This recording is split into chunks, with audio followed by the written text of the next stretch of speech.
là bác mày về cho anh ngăn đông dưới chiều năng ai nâu hè thì bạp chia thì hay sao bằng cái kết vai bằng khuất thì hai quay công để ai của bạn nó hành một quay cái chó chỉ nó cầm con hay đặt ra luôn một cái sóc giờ em có chuyện nào hay tầm con đặt rồi dòng ham private speech hay ta là phù mư đưa ấy mà chặt coi chặt quay thì cứ sóc đưa tâm đất chìm ham private tầm con đặt rồi ra thì mà hay chịu tu sắc chân đặt ra luôn mà ham private speech em muốn là chìm bé đặt rồi ra cho một áp năm he làm ra đúng bước speech con ra hiệu quả sát quanh tâm tài em bước sau tâm lý lắm đó vừa trên bước sau còn là gì cho bạn Nabi Abdel hôm nay bạn muốn Yesus Christ con bước con đưa về tập phụ con sắp đến năm mai quay về cứ đứng ngồi ngủ là hình sắp đến năm mai yêu ăn ông đi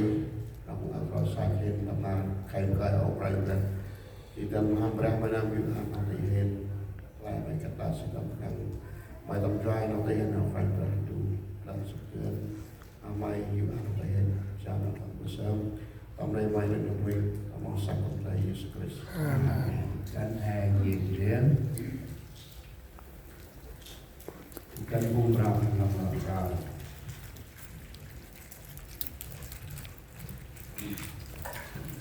và cho bè trong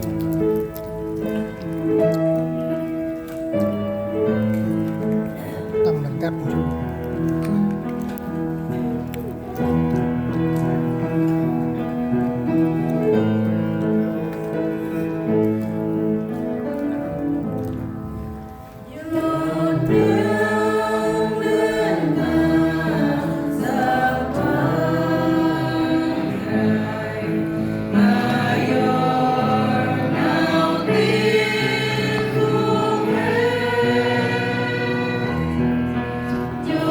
Yo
vườn bò